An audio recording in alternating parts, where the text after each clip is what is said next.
بسم اللہ الرحمن الرحیم۔ میں ہوں ایس انصاری۔ عنوان ہے اسلام بمقابلہ دیگر ادیان، ٹیکنوکریٹک گورنمنٹ۔ انسان کی ابتدائی زندگی خاندانی زندگی ہوتی ہے، ماں باپ بچے، پھر آہستہ آہستہ انفرادیت سمٹتی جاتی ہے، اجتماعیت بڑھتی جاتی ہے۔ انفرادیت سمٹتی جاتی ہے، اجتماعیت بڑھتی جاتی ہے، اجتماعیت کا دائرہ بڑھتا گیا۔ آج ریاست کے دستور میں تمام شہری اس میں جکڑے ہوئے ہیں۔ اجتماعی نظام کی 4 سطح ہوتی ہیں۔ سب سے پہلی اور بنیادی سطح، چاہے انسان اس میں غاروں میں کیوں نہ رہتا ہو، وہ ہے عائلی نظام، فیملی سسٹم۔ وہی میاں بیوی، شوہر اور بیوی، پھر بچے، یہ خاندانی فیملی سسٹم، وہ نظام۔ اجتماعیت کی پہلی شکل یہی ہے، پھر اس سے خاندان وجود پاتا ہے، اور اس سے اگلی سطح خاندانوں کا مجموعہ، اس سے اگلی سطح آ جائے خاندانوں کا مجموعہ، معاشرہ، سوسائٹی۔ یہ اس سے آگے بڑھ گیا سوسائٹی۔ جہاں جہاں حکومتیں قائم نہیں ہوتی یا ہوئی، وہاں یہ خاندانی نظام ہوتا ہے، سوسائٹی بن جاتی ہے، اور وہاں پہ سرداری نظام ہوتا ہے، سرداری نظام۔ اور یہ بتا دوں کہ سردار کو بھی رسول کہا جاتا ہے عربی میں۔ پھر ایک پہلو اس نظام کا معاشی نظام ہے، یہ بڑا گہرا ہے، اکنامک سسٹم، یہ بھی اسی کے ساتھ ریلیٹ کرتا ہے۔ اور پھر سب سے اوپر آ جائیے سیاسی نظام، پولیٹیکل سسٹم۔ نمبر 1 عائلی سسٹم، فیملی سسٹم۔ نمبر 2 معاشرتی سوشل نظام، اور نمبر 3 معاشی اکنامیکل سسٹم، اور نمبر 4 پولیٹیکل سسٹم۔ دین اسلام ان تمام سسٹمز کے وہ قوانین دیتا ہے کہ کیا کرو گے، کیا نہیں کرو گے، کس کا کیا نتیجہ نکلے گا، کیسا کرو گے تو کیا ہوگا، یہ تمام اس کے اصول اور ضابطے دیتا ہے۔ ان تمام چاروں سسٹم کے اصول اور ضابطے دیتا ہے، اور تم جتنے بھی اپنی سوچ اور سمجھ سے ان کے قوانین بنا لو، اپنی طرف سے بنا لو قوانین، وہ سب فیل ہو جائیں گے اللہ کے سسٹمز کے آگے، وہ سارے فیل ہو جائیں گے۔ ان میں کہیں نہ کہیں جھول، کہیں نہ کہیں سقم رہ جائے گا۔ انسانوں نے بنایا ہے نا قوانین، ان میں کہیں نہ کہیں جھول، کہیں نہ کہیں سقم رہ جائے گا۔ یہاں صرف وہی قوانین کارآمد ہوں گے جو اس ہستی کی طرف سے ملے ہوں، اس ہستی نے بنا کر دیے ہوں جو تمہارا خالق ہے۔ ایک کامن سینس کی بات ہے، یہ ہر ایک کی سمجھ میں آئے گی۔ جس کمپنی نے جو پروڈکٹ بنا کر بھیجی ہے مارکیٹ میں، اس کے استعمال کا طریقہ بھی اس سے بہتر کوئی دوسرا بتا نہیں سکتا۔ ایک کامن سینس کی بات ہے، بالکل ایک دم پرفیکٹ ریلائبل قانون ہے یہ۔ ہر بندہ جو تعصب کے عینک اتارے گا وہ اس کو سمجھ میں آئے گا، یار بات تو بالکل ٹھیک ہے۔ اللہ تعالیٰ نے اپنے نمائندوں یعنی رسولوں کو یہی کہہ کر بھیجا، یہ سمجھا کر بھیجا کہ کیا بھیجا سمجھا کر کہ اللہ وہ ہے جس نے اللہ کی تعریف، کہ اللہ کون ہے؟ اللہ وہ ہے جس نے اپنے رسول کو ہدایت دے کر بھیجا، دین حق دے کر بھیجا، حق اور سچ پر مبنی نظام دے کر بھیجا۔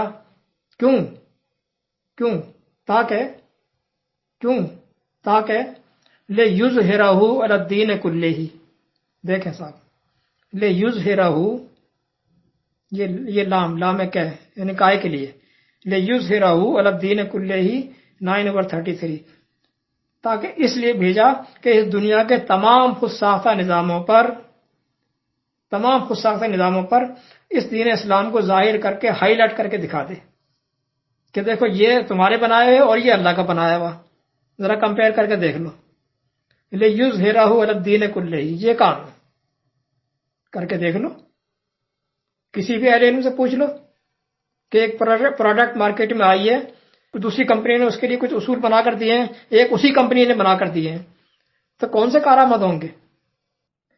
لِیُظْہِرَہُ عَلَى الدِّینِ کُلِّہ، تاکہ تمام نظام دنیا کے بنائے ہوئے پر آپ اس کو ہائی لائٹ کر کے دکھا دیجیے کہ صرف یہی ہے، ایک ہے لیونگ سسٹم درست، اور یہی درست ہو سکتا ہے۔ ان الدین عند اللہ الاسلام، یہ ہے اس کا مطلب کہ اللہ کے نزدیک دین جو کارآمد ہے وہ اسلام ہی ہے، بس یہی درست ہے۔ جو پروڈکٹ کریٹر کی طرف سے دی گئی ہے اس کا ضابطہ بھی وہی دے گا. یہ ایک مکمل دستور ہے. دین اسلام مکمل دستور ہے یہ آئین کی شکل میں. ایک نقطے کو اور سمجھیے، آئین کی شکل میں کہ جس کی مستقل اقدار، پرماننٹ ویلیوز ہیں، مستحکم ہیں، ناقابل تبدل ہیں. اس کے تمام ضابطے، تمام اصول یہ ناقابل تبدل ہیں، انچینجیبل، ناقابل تبدل. چاہے وہ چھوٹی سے چھوٹی رہنمائی ہی کیوں نہ ہو، جو کچھ بھی اس کے اندر ہے وہ ناقابل تبدل ہے. اور جہاں جہاں وقت اور حالات کے مطابق تبدیلی کی ضرورت تھی، اور ہر قانون میں ہوتی ہے تبدیلی کی ضرورت تھی، وہ مملکت کے اس سربراہ کے ذمہ لگائی جسے اس نے پورے قرآن کریم میں اور سابقہ تمام ادوار میں الرسول کے نام سے پکارا ہے. یہ بھی حقیقت ہے.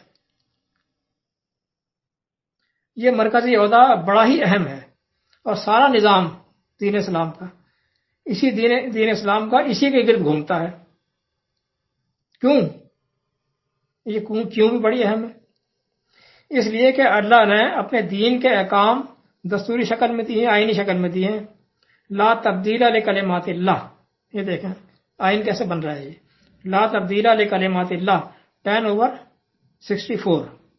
اللہ کے یہ آرٹیکلز، یہ کلمات، یہ آرٹیکلز بدلیں گے نہیں، بدلہ نہیں کرتے. لا تبدیلا، لا تبدیلا، لام کے اوپر زبر منصوب. یہ بھی ایک قانون ہے کہ اس کا مطلب ہے کوئی صورت نہیں ہے اس میں تبدیلی کی. لا کے بعد جب اس میں منصوب آتا ہے تو اس کا مطلب یہ ہوتا ہے کوئی بھی صورت نہیں ہے. جیسے لا الہ، لا کے بعد الہ منصوب آ گیا، کوئی صورت ہے ہی نہیں کہ دوسرا الہ ہو سکے، چل ہی نہیں سکتا، ہو ہی نہیں سکتا، نیور ایٹ آل. یہ ہے لا تبدیلا. اللہ کے کلمات بھی تبدیل ہو ہی نہیں سکتے ہیں، کوئی بھی نہیں کرنے والا. کسی کے مائی کے لال میں جرت نہیں ہے اس کو تبدیل کر دے. لا تبدیلا لکلمات اللہ 10/64. اللہ کے یہ آرٹیکلز بدلیں گے نہیں، بدلہ نہیں کرتے. اور جو قانون تبدیل نہ ہو اسی کو ہم اپنی قانونی زبان میں کانسٹیٹیوشن کہتے ہیں، اسی کو دستور کہتے ہیں، اسی کو آئین کہتے ہیں. بھائی سمجھ میں کہ یہ دستور کیسے ہے، یہ آئین کیسے ہے.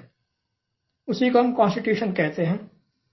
اور تمام قانون دان جانتے ہیں کہ کانسٹیٹیوشن بغیر ذیلی قوانین کے چلتا نہیں، چل نہیں سکتا.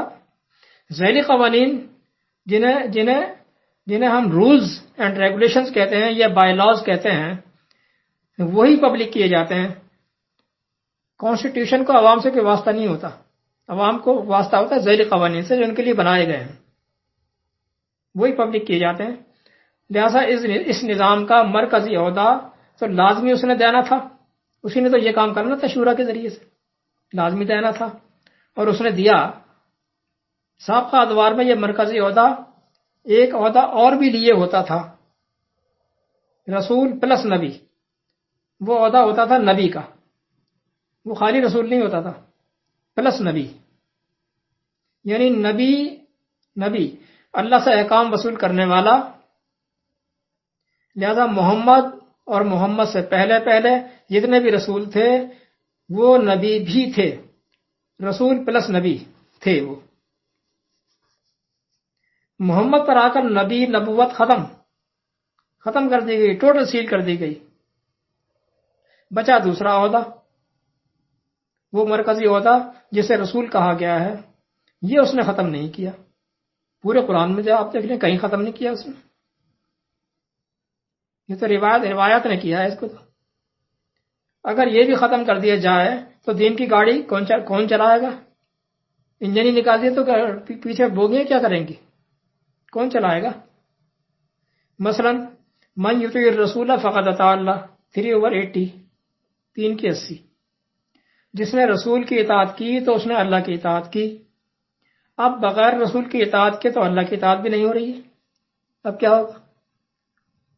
رسول کہہ رہا ہے وہ الفاظ جو ہے غلط استعمال نہیں کرتا، نہ بھولتا ہے نہ غلطی کرتا ہے. وہ رسول کہہ رہا ہے تو رسول ہی ہے. تو پھر کیا ہوگا؟ وہ تو اللہ کی اطاعت بھی نہیں ہو رہی. اس لیے کہ اس کے احکام تو آئینی شکل میں ہیں، اور آئین نہ ڈائریکٹ لاگو ہوتا ہے بغیر ذیلی قوانین کے لاگو نہیں ہوتا، اور نہ ہی ہر شخص خود سے اپنے اوپر اسے لاگو کر سکتا اپنی ثوابدید پر، یہ بھی نہیں ہو سکتا۔ ہر شخص اپنی ثوابدید پر لاگو نہیں کر سکتا۔ کیوں؟ اب میں بتاتا ہوں آپ کو۔ اس طرح تو معاشرے میں بدترین قسم کی انارکی پھیل جائے گی جناب، بدترین قسم کی انارکی۔ کوئی کسی کو کوڑے مار رہا ہے، کوئی کسی کا ہاتھ کاٹ رہا ہے، اس چوک پہ دیکھو تو کچھ لوگ ہاتھ کاٹ رہے ہیں، اس چوک پہ دیکھو تو کوئی لوگ کوڑے مار رہے ہیں، اور یہ شخص یہی کہے گا کہ میں تو قرآن پہ عمل کر رہا ہوں، تو ہوتا کون ہے روکنے والا؟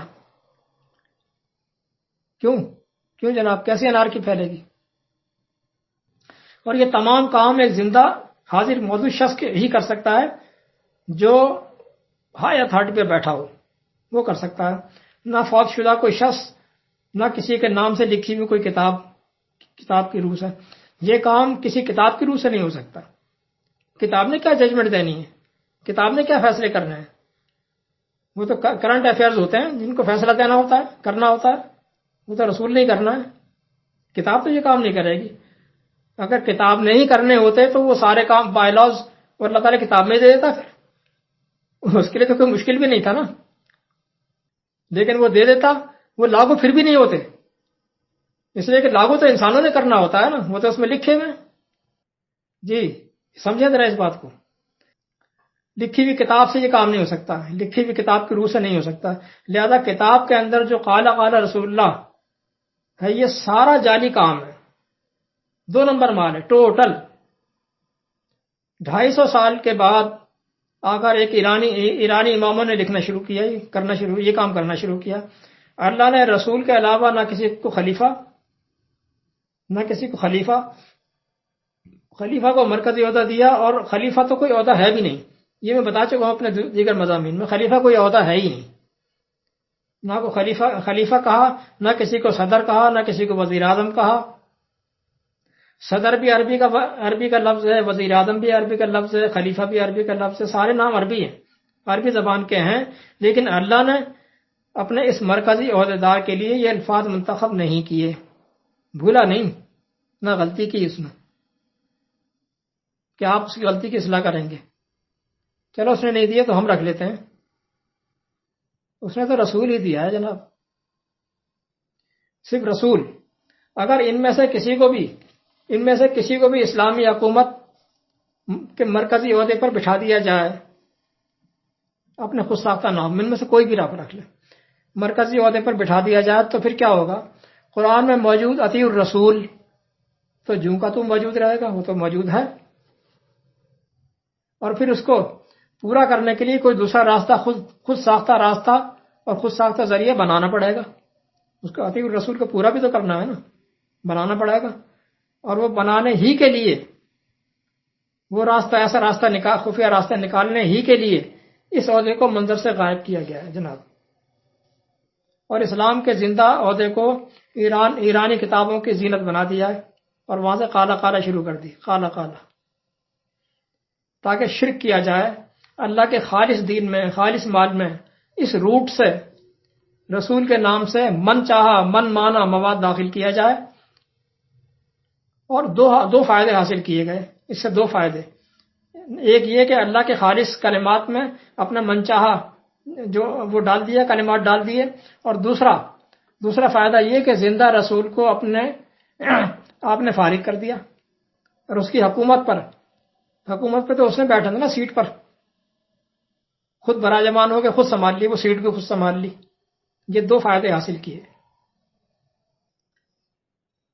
یہ موضوع بڑا طویل ہے جناب، طویل ہو جائے گا، جس نے مفصل ڈیٹیل رسول کے حوالے سے معلوم کرنی ہے اس حوالے سے، تو میرا مضمون جو لکھا ہوا پہلے سے، آڈیو بھی ہے، ویڈیوز بھی ہیں بنی ہوئی، نبی اور رسول کا فرق، وہ نکال کر دیکھ لیں، پڑھ لیں یوٹیوب پر۔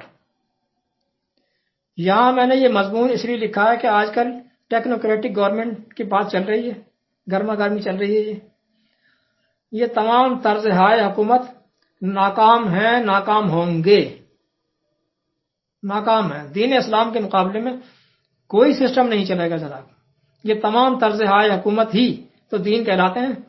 دین یہ فرقے نہیں ہیں، فرقے دین نہیں ہیں، جو کہتے ہیں دینی فرقے، یہ الگ سے میں نے مضمون لکھے ہوئے ہیں اس کے اوپر. یہ الگ الگ الگ نظام ہے، سسٹم تبدیل کر دینا، یہی دین ہے.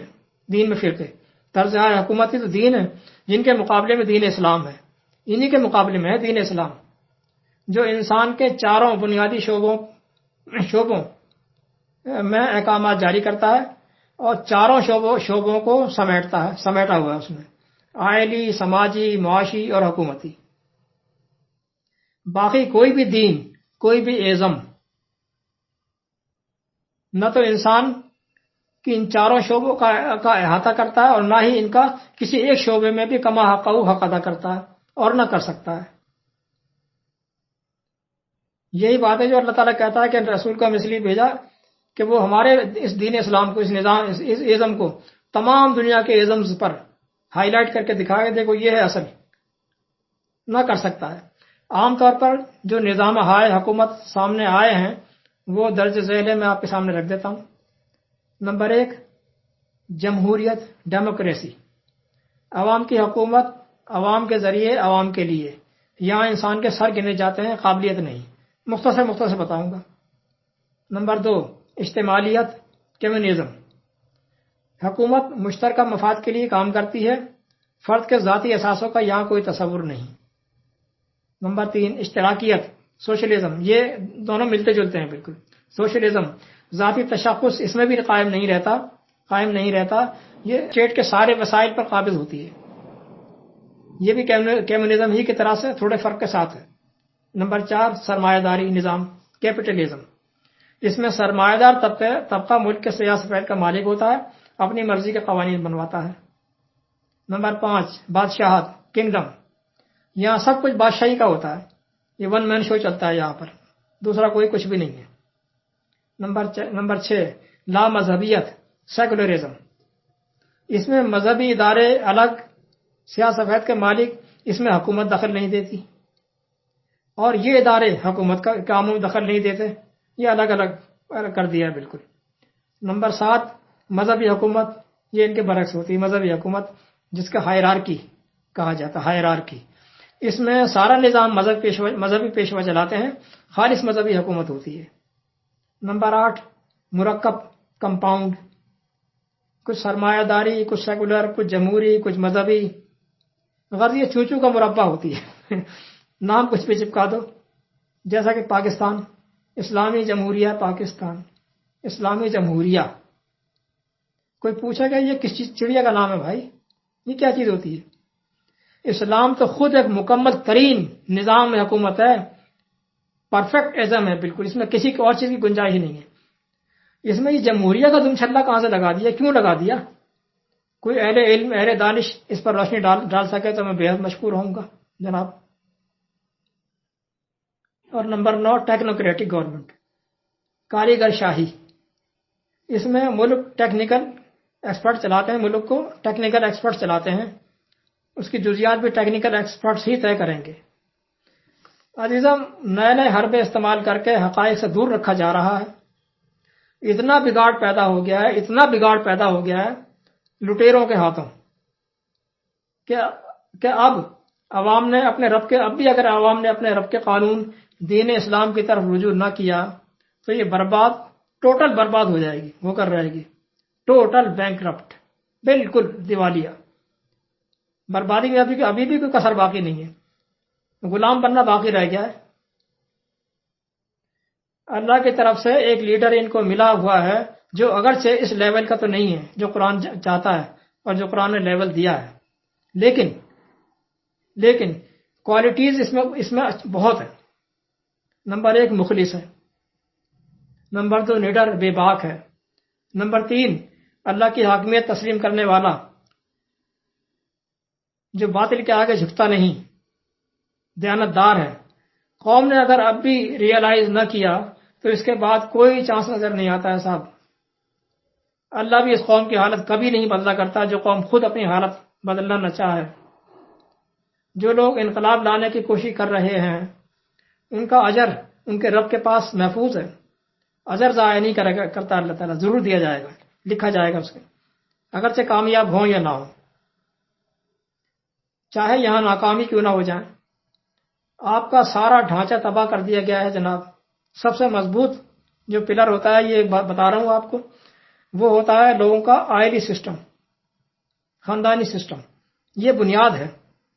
یوں سمجھیں کہ یہ اس پودے کی جڑ ہے. خاندانی نظام تباہ کر دو، سب کچھ خود بخود تباہ ہو جائے گا. جس طرح کسی درخت کی جڑ میں تیزاب ڈالنا شروع کر دو، وہ درخت خود بخود پت جڑ بن جائے گا، سب سوکھ جائے گا. آئندہ ایک ساتھ میں بتاؤں گا کہ آپ کا خاندانی سسٹم کس طرح تباہ کر دیا گیا ہے اور مزید کیا جا رہا ہے. اور اب مکمل تباہی عنقریب ہوا چاہتی ہے. انسانوں کو غلام بنانے کے لیے جو ہے نا ان کا منصوبہ، نیو ورلڈ آرڈر والوں کا، تمام انسانوں کو غلام بنا کر رہیں گے، انسانوں کو مار دیں گے، تھوڑے سے بچے چھوڑیں گے بس، باقی سب کو مار دیں گے. اور وہ بھی جو ہمارے غلام بن کر رہیں گے وہ رہیں گے، ورنہ ان کو بھی تباہ. ان کو غلام چاہیے، انسان نہیں چاہیے. غلام بنانے کے لیے ان کو جانور کی سطح پر لانا بہت ضروری ہوتا ہے. انسان کو غلام بنانے کے لیے انسانیت سے گرا کر جانور کی سطح پہ لانا بہت ضروری ہوتا ہے. جانور ہی غلام بنتا ہے. گدھے کو انسانیت سے کیا مطلب؟ جانور غلام بنا کرتا ہے. جانور بنانا بہت ضروری ہے. خاندان کسی معاشرے کی بنیاد ہوتا ہے اور حکومت اس کی منتظم. جب معاشرہ ہی جانور پر مشتمل ہوگا تو حکومت کس پر کی جائے گی؟ پھر تو بیکار ہے سب کچھ. یہ جتنے بھی نظام ہے تو انسانوں کے لیے ہیں، جانوروں کے لیے تو نہیں ہے. دین اسلام بھی انسانوں کے لیے ہے. اللہ کا دیا ہوا دین اسلام بھی انسانوں کے لیے تو ہے، جانوروں کے لیے تو نہیں ہے. انسانوں کو جانور بنا دو، یہ ٹیکنیک استعمال کی جا رہی ہے. نہ کوئی ماں، نہ کوئی بھائی، نہ کوئی بہن، نہ کوئی بیوی، نہ کوئی شوہر، سب انفرادی. کس کی بیوی، کس کی بہن، کس کی ماں، کون خالو اور کون پھوپھا، جانوری سطح پر لا رہے ہیں جناب. میں کھل کر نہیں کہہ رہا ہوں، لوگ سمجھ رہے ہیں. جانور نر اور مادہ، بس نر اور مادہ کی سطح پر لایا جا رہا ہے. جانوروں کی سطح پر پھر کسی دن اسلام سے کوئی خطرہ نہیں رہے گا. جن صاحب ابھی تو خطرہ باقی ہے نا، ابھی خطرہ باقی ہے. ہو نہ جائے آشکارا شرع پیغمبر کہیں، یہ خطرہ باقی ہے. ابھی یہ خطرہ بھی ختم کر دو. جانور بنا دو، پھر کون سا اسلام اور کیسا اسلام. چلیے میں جاری رکھوں گا انشاءاللہ. والسلام.